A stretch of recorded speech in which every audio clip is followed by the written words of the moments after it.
حبايب قلبي الحلوين، ازيكم عاملين ايه؟ يا رب تكونوا بخير.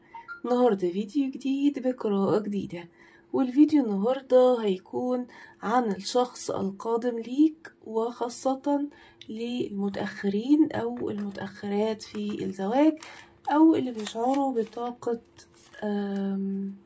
طاقة سلبية مثلا، أو عندهم أي عوائق أو مشاكل تخص الارتباط أو الزواج، أو دخلوا في كذا علاقة أو مفيش علاقة بتكمل معاهم. يعني الناس دي اللي حظهم قليل، ولكن إن شاء الله ربنا شايل لهم كتير. إن شاء الله تكون واحد منهم يلي بتسمع الفيديو، وربنا يعوضك خير ويديلك كل اللي بتتمناه وكل اللي انت عاوزه. القراءة النهاردة هتخص المتأخرين أو المتأخرات عن الزواج. هنعرف هو مين الشخص القادم ليك بإذن الله بالتفصيل، شكله، مستواه المادي، ترى الشخص ده هتقابله فين، طاقة قريبة ولا طاقة بعيدة. القراءة دي هتكون بأول حرف من اسمك انت أو باختيار الأحجار. الحجر الأول هيكون الحجر الأخضر،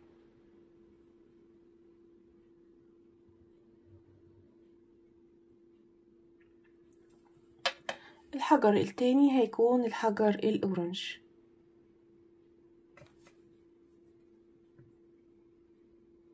تختار بالأحجار أو تختار بأول حرف من اسمك انت. يلا انووا باسم الله الجامع، واشبكوا طاقتكم بطاقة الفيديو، واعملوا لايك على الفيديو. ولو حد محتاج يحجز قراءة مدفوعة يتواصل على رقم الواتساب، هتلاقوه في الديسكريبشن بوكس وفي التعليقات. ويلا بينا نبتدي باسم الله الجامع طاقتنا، ونشوف يا ترى طاقة مجموعة رقم 1 الحجر الأخضر طاقتكم ايه يا ترى دلوقتي.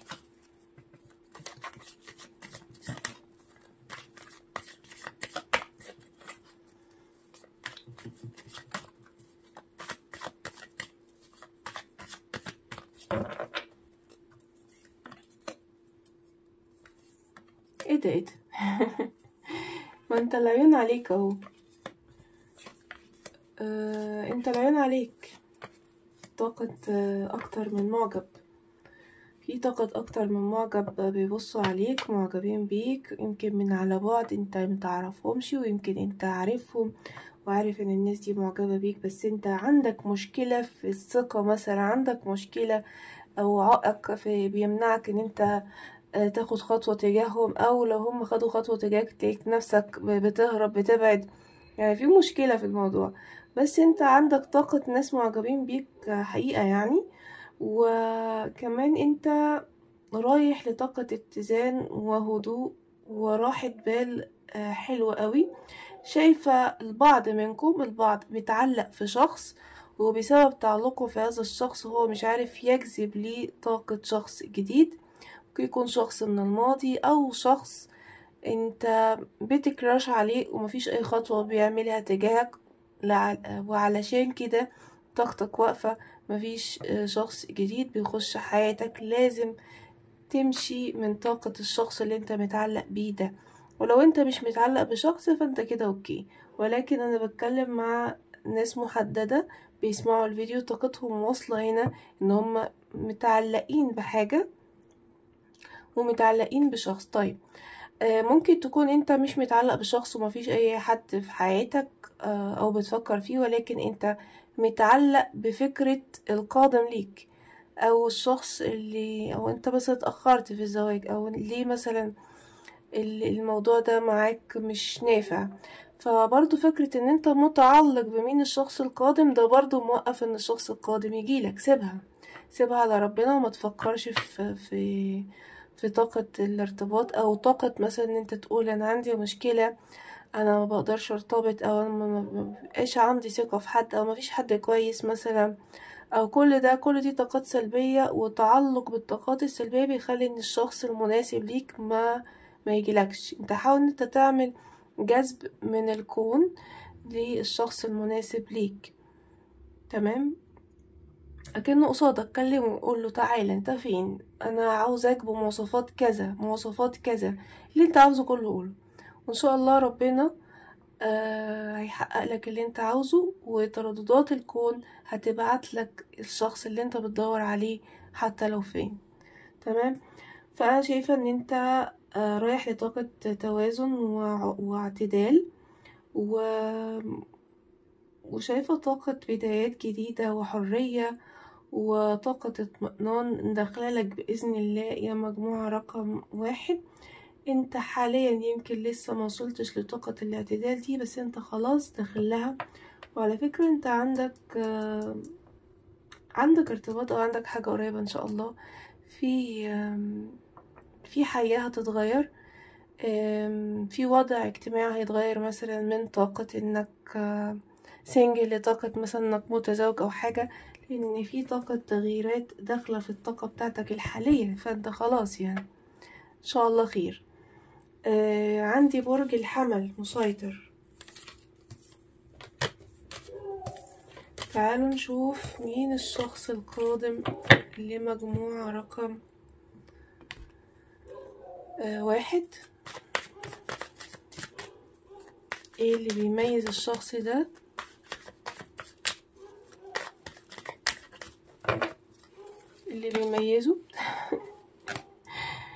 اللي بيميزه انه عصبي بس قلبه طيب، يعني بينزل على مفيش، بيتعصب بسرعة بس قلبه طيب وبينزل على مفيش. تمام. ده اللي بيميز الشخص ان شاء الله القادم ليك يا مجموعة رقم 1. تعالوا نشوف اكتر هو مين، عايزين نعرفه كده بالتفصيل. مين الشخص القادم لمجموعة رقم 1؟ طيب، شخص طيب القلب وهو جايلك، متردد حبتين ولكنه طيب القلب.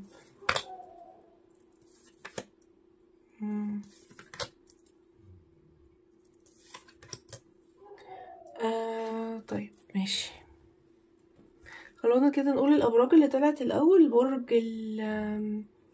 العقرب، وجميع الأبراج موجودة، بس برج العقرب اللي طالع لوحده، وجميع الأبراج موجودة في الطاقة. يعني طالما كارت زهور اللي طلع يبقى كل الأبراج موجودة.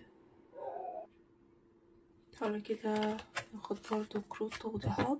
بصوا، هو أولا كده أنا شايفة إن الشخص اللي قادم ليك هو طالع من علاقة أو كان في حد في حياته قبلك. تمام، سواء كان خطوبة أو زواج.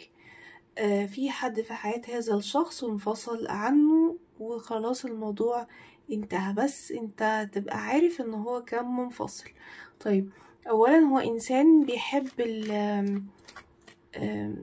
بيحب ان هو يكون قصاد الناس ناجح، يعني يحب قوي انه يبين الناس قد ايه هو ناجح وقد ايه هو شخص وصل لحاجات كويسة لأهله لصحابه لعيلته. بيحب دايما يكون واخد دور الناجح ودور الشخص اللي حقق إنجازات في حياته.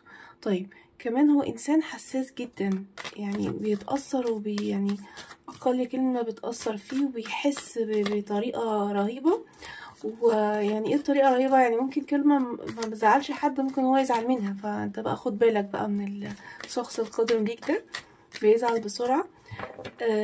شخص اجتماعي، وردود أفعاله عفوية، يعني مش بيفكر قبل ما يتكلم، فانت برضو خد بالك من الحتة دي. شخص متفائل، يعني بسم الله ما شاء الله، هو هتلاقيه على طول بيضحك، على طول مبتسم كده.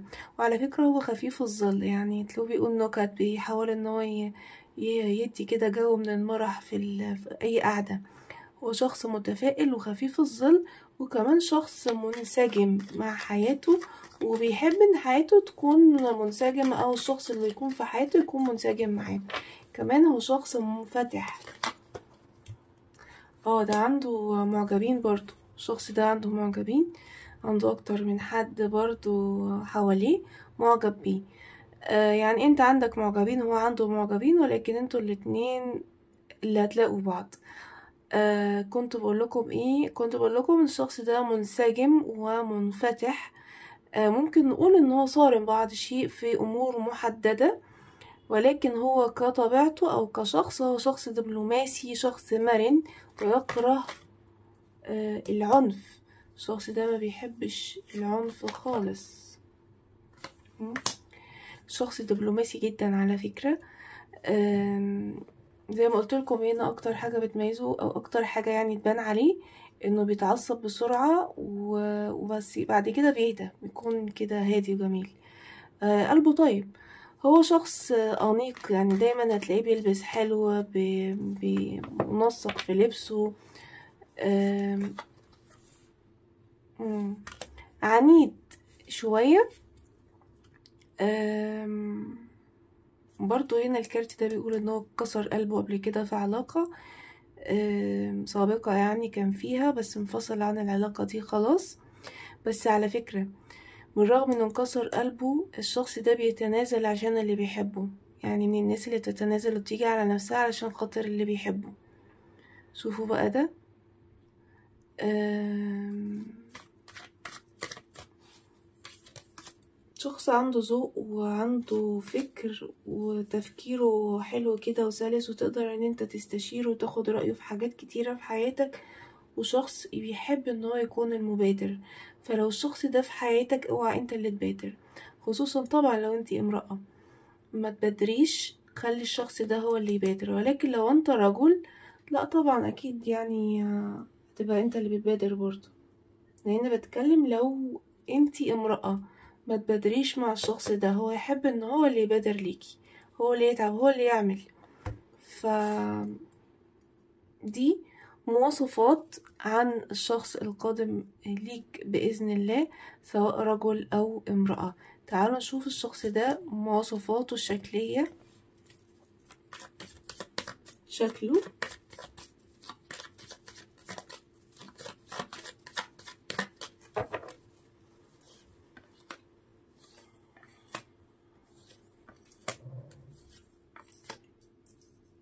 مهم.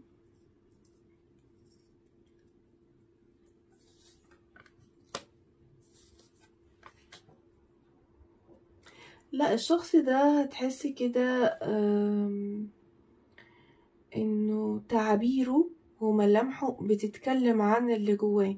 لما تيجي تتكلم معاه هتحس ان اللي جواه كله طالع على تعابير وشه وعلى ملامحه وعلى عيونه. يعني مش من الناس اللي بتعرف تبقى غامضة حتى في ملامحها، ما تبينش اللي جواه. لا الشخص ده بيعرف يبين اللي جواه. الشخص ده لو رجل يعني لو انتي امرأة فهو رجل، تمام كده. عنده شارب ولحية، عيونه واسعة، حواجبه خفيفة، أنف متناسق. ممكن يكون الشخص ده عنده شوية خطوط كده في الجبهة.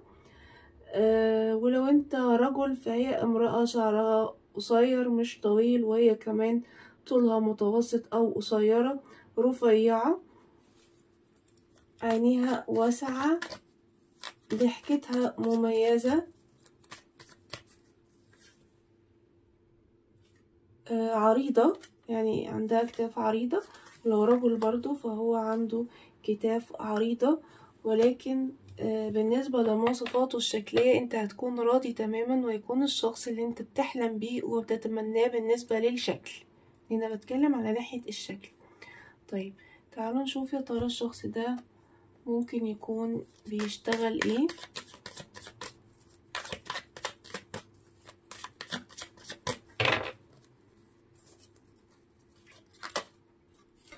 وده بيشتغل شغل ثابت حكومي في مكان روتيني، تمام.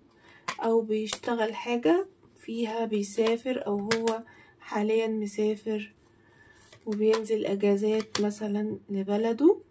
او بيشتغل مهندس. اوكي، مهندس بقى جميع الحاجات موجودة معاك، مهندس مدني، معماري، مهندس ديكور، مهندس كمبيوتر، اي حاجة فيها هندسة. ممكن كمان مهندس زراعي، ممكن جدا. او بيشتغل الشخص ده في بنك، يبقى شغل حكومي. سفر، شغل فيه سفر، وبينزل اجازات. كمان ممكن يبقى مهندس، او بيشتغل محاسب. اوكي اوكي. طيب كنا بنشوف ايه تاني؟ هتقابله فين؟ الشخص ده تتقابل معاه فين؟ تعالوا ناخد الكروت دي، يمكن فيها أماكن كده. الشخص ده هتتقابل معاه فين، ويا ترى طاقة قريبة ولا طاقة بعيدة؟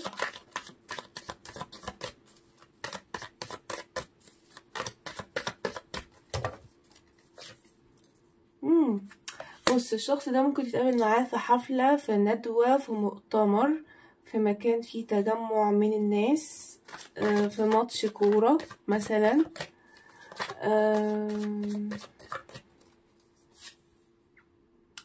او هتتقابل معاه في مكان حكومي. تقابل المكان هيكون مكان حكومي.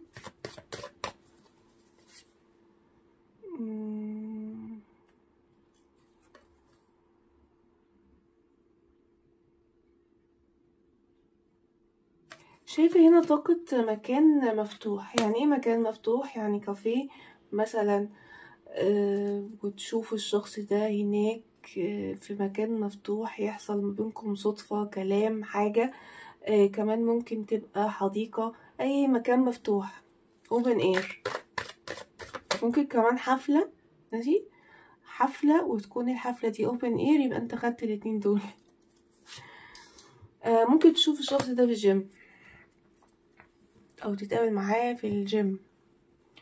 بس الجيم دايما بيكون يعني ده لوحده وده ممكن تتعرف على حد من نفس، يعني مثلا انتي امرأة تتعرفي على واحدة، والواحدة دي تكون ليها اخ ويكون هو الاخ ده، فاهمني؟ يعني المهم ان يكون الحتة بتاعة التعارف جيم، مش لازم تكون تقابله هو شخصيا في الجيم، لان طبعا بيبقى الستات لوحدها والرجال لوحدها، ويبقى ايام منفصلة وكده.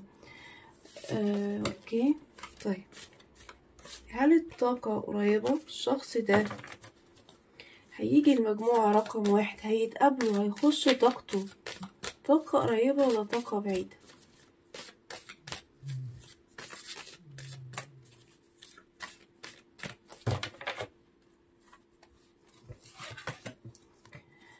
اوكي،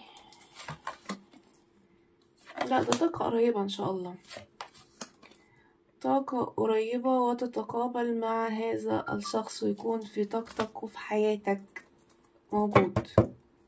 طاقة قريبة وتتقابل مع الشخص ده وهتبقى فرحان على فكرة لما تتقابل معاه، وهتكون مبسوط ان الشخص ده دخل حياتك، لانه يعني فيه مواصفات كتيرة انت بتتمناها، وكمان مواصفاته الشكلية فيها زي اللي انت عاوزه بالظبط، فانت هتكون فرحان ومبسوط بان انت شفت الشخص ده او دخل في حياتك.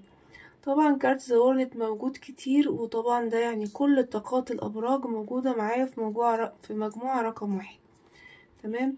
طيب، تعالوا بينا نخش مجموعة رقم 2 ونشوف.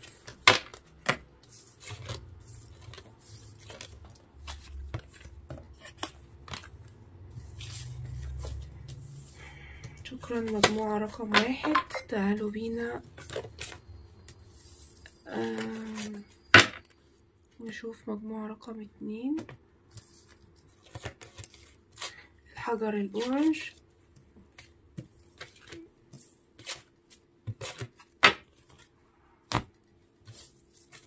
يلا مجموعة رقم 2، اشبكوا طاقتكم معايا باسم الله الجامع. ربنا يا رب يجمعكم باللي انتوا تتمنوه. طاقة مجموعة رقم 2، يا ترى الطاقة بتقول ايه دلوقتي؟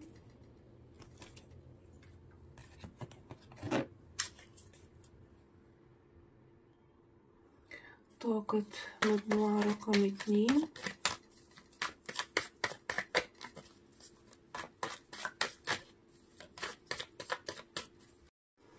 ترى طاقتك بتقول ايه مجموعة رقم 2؟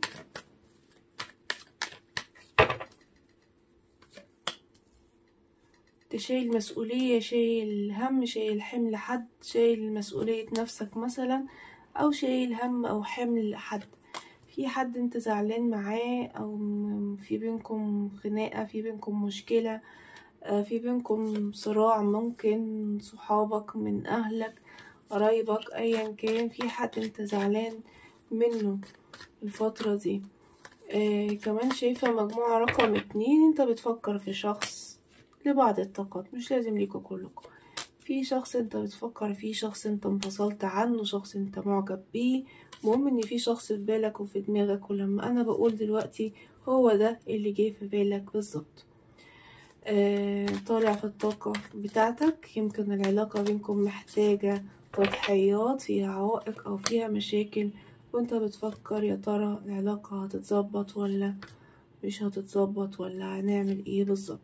بتفكر في شغل جديد، في عمل، بتفكر في والدتك يمكن الفترة دي جدا، محتاج مساعدة أو محتاج حد يبقى واقف جنبك أو يبقى واقف معاك أو حتى يسمعك، يمكن ده اللي انت حاسه.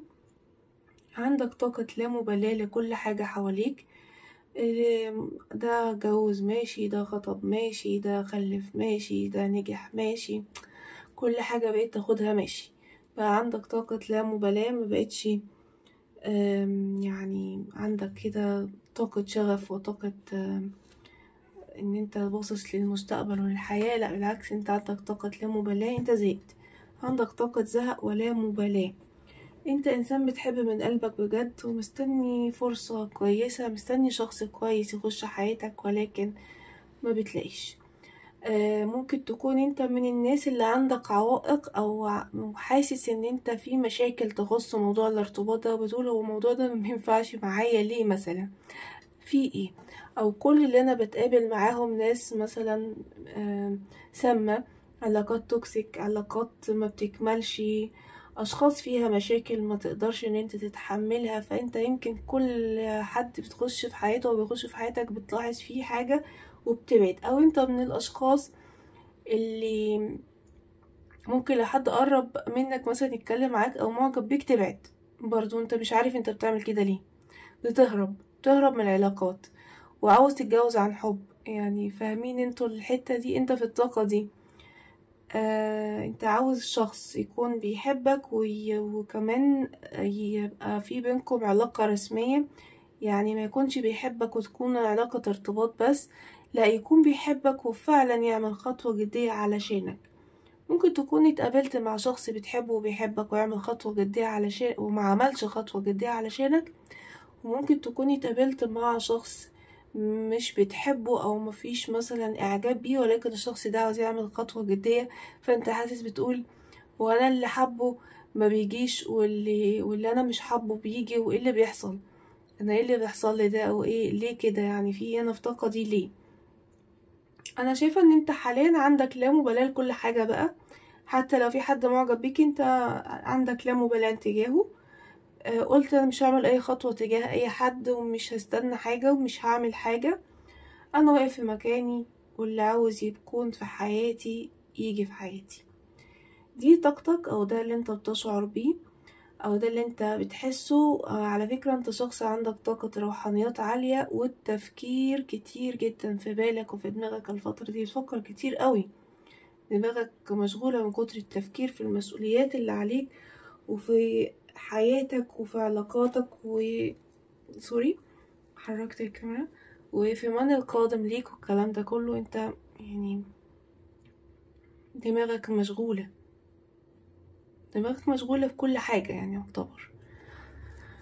طيب انت ممكن تكون من برج الجوزاء، برج السرطان،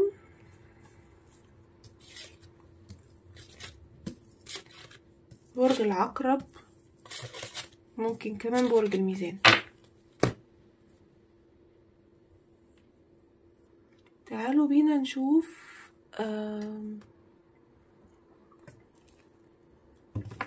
الشخص القادم ليك يا مجموعة رقم 2.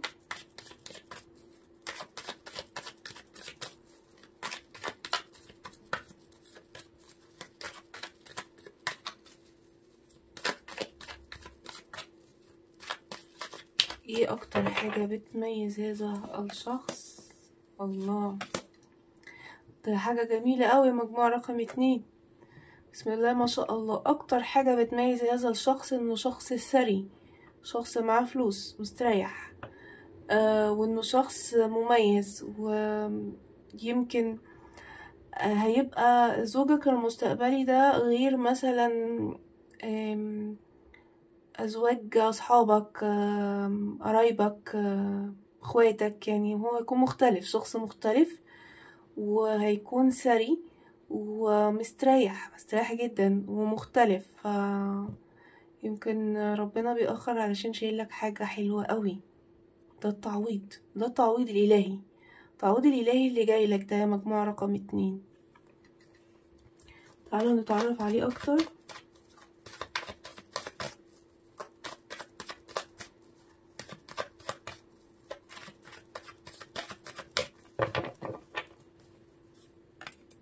الله،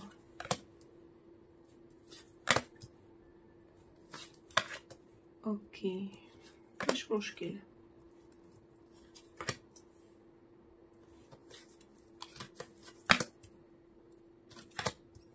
مم.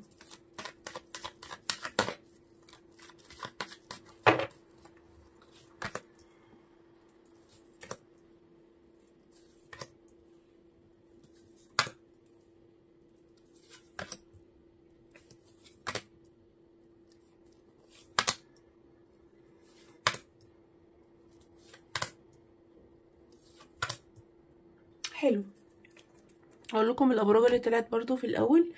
برج الجوزاء، اوكي، برج الثور، الجدي، العقرب، الميزان، وكارت ذا وورلد موجود. يعني كل طاقات الابراج موجودة برضو في مجموعة رقم 2. طيب هو عامة يعني من اولها كده لما الاقي كارت ذا لافرز كده بيطلع لي في شخصية الشخص ده عامل ازاي، يبقى الشخص ده لما بيجي يخش في علاقة ارتباط بزواج، يعني بيبقى حابب الشخص كشكل، كروح، ك يعني بيبقى عنده 3 انجذابات: الانجذاب الروحي، الانجذاب الشكلي، والانجذاب الجسدي.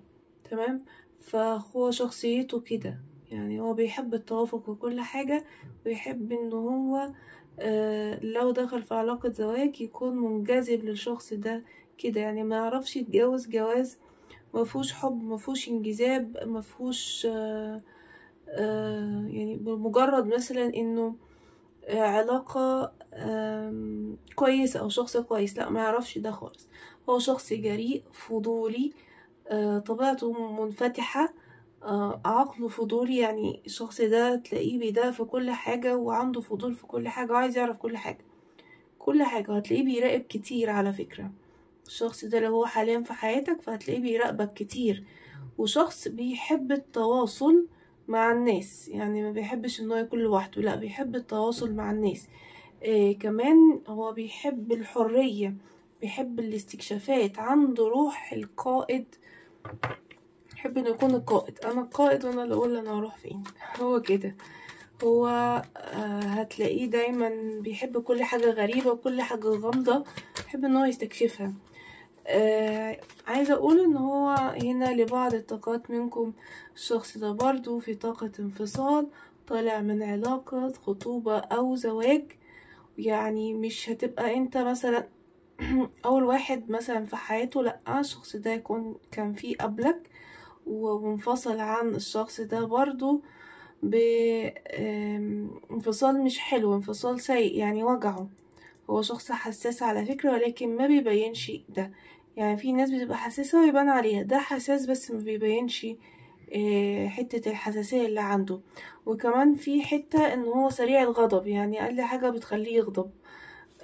خد بالك بقى. شخص كاريزمي على فكرة، هو شخص عنده كاريزما عالية. شخص عنده الكاريزما عالية، بيحب شغله جدا، وشخص نشيط. ولو حد مثلا حاول انه يبين له انه انت مش مهتم بالنسبة لي، بيبين له ان انت مش مهتم بالنسبة لي برضه. وبيعرف يعني يتجاهل جدا. يعني هو الحتة دي عنده بيعرف يعملها، بس لو لقى من اللي قدامه انه بيعمل معاه كده. كمان عايز اقول لكم ان هو تفكيره خارج الصندوق. الشخص ده بيفكر خارج الصندوق وبيعرف يعبر عن مشاعره وعن اللي جواه كويس اوي. يعني تلاقيه شخص متكلم رائع، شخص بيعرف يتكلم، بيعرف يقول اللي جواه، يعرف يقول كلام حب وكلام رومانسي ويعيشك في جو الرومانسية والحب كويس اوي، سواء رجل او امرأة على فكرة. وكمان بيعرف يهتم بالشخص اللي معاه في حياته، فانت هتلاقي كلام حب، هتلاقي اهتمام، هتلاقي الشخص ده بيعرف انه ازاي ياخد باله منك، ازاي يهتم بيك، ازاي يحبك، وازاي يبين لك الحب سواء بالكلام او بالافعال. وكمان عايزة اقول لكم انه شخص جريء، جريء في الكلام وفي الافعال، جريء، هو شخص جريء. وكمان شخص مستقل، مستقل ذاتيا بنفسه، بيعرف يعمل كل حاجة لنفسه. يعني مثلا لو هو رجل يعرف يعمل أكل لنفسه، يعرف يغسل هدومه، يعرف يعمل كل حاجة يعني. واحتمال يكون عايش لوحده الشخص ده. الشخص القادم ليك يا مجموعة رقم 2 احتمال يكون عايش لوحده. طيب عايزين نعرف الشخص ده. خليني اشوف كده في الورقة. اول حاجة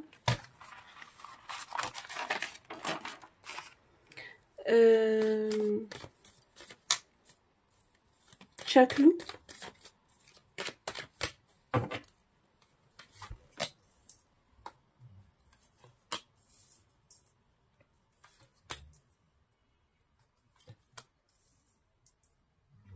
الشخص ده عنده شارب خفيف ومفيش عنده لحية، لون بشرته فاتحة أو متوسطة بس الأكتر فاتحة، عيونه واسعة، حواجبه خفيفة شوية وسودة، شعره أسود، متوسط الطول، عنده كتاف عريضة،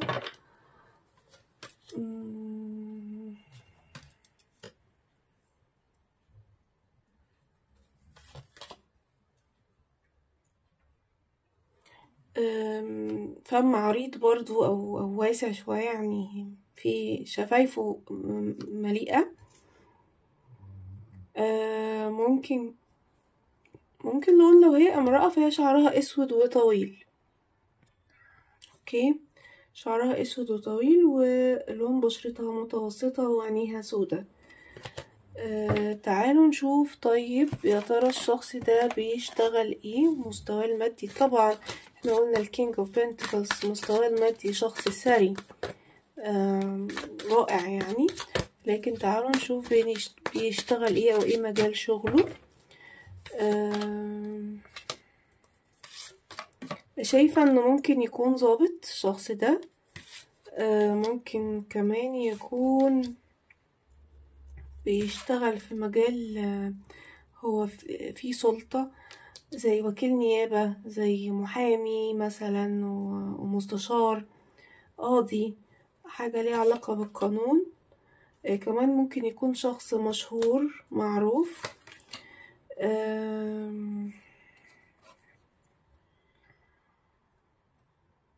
أو بيشتغل حاجة ليها علاقة بالميديا والإعلانات والإعلام، أو هو عنده البيزنس الخاص بيه.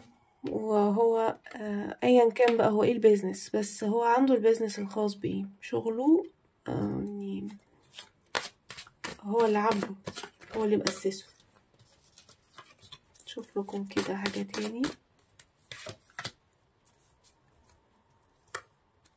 أو الشخص ده عامل مشروع، يعني في مشروع عامله ما شاء الله وبياخد منه مبالغ كويسة. أو الشخص ده دكتور جراح، مش عارفة ليه دكتور جراح عمالة تطلع لي اليومين دول طبيب جراح. طيب عايزين نشوف ايه تاني. احنا كده شوفنا شكله وعمله. هتقابله فين الشخص ده؟ هتتقابل معاه فين؟ برضو ناخد الكروت دي نشوف يا ترى الشخص ده هتتقابل معاه فين.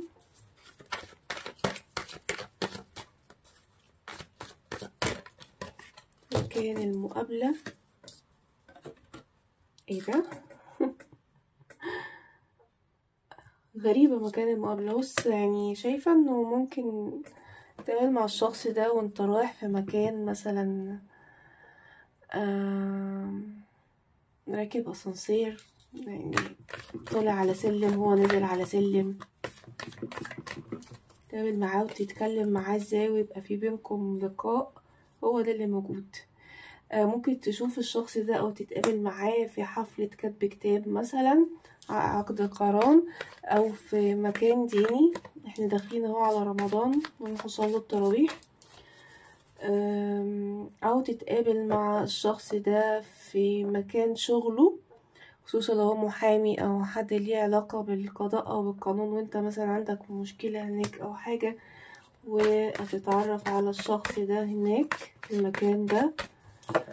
او مثلا هو فاتح شغل خاص بيه وانت هتتقابل مع الشخص ده في مكان شغله، او هتتقابل مع الشخص ده في مكان انت متعود ان انت تروحه. ايه بقى المكان اللي انت متعود ان انت تروحه؟ ركزوا كده، كل واحد يركز معاي. شغلك، الجيم، بتروح مثلا في نادي، تروح تقعد في حتة معينة، حتة انت متعود ان انت تروح تقعد فيها. طيب خلونا نشوف يا ترى الطاقة قريبة ولا بعيدة هتتقابل مع الشخص ده يخش حياتك.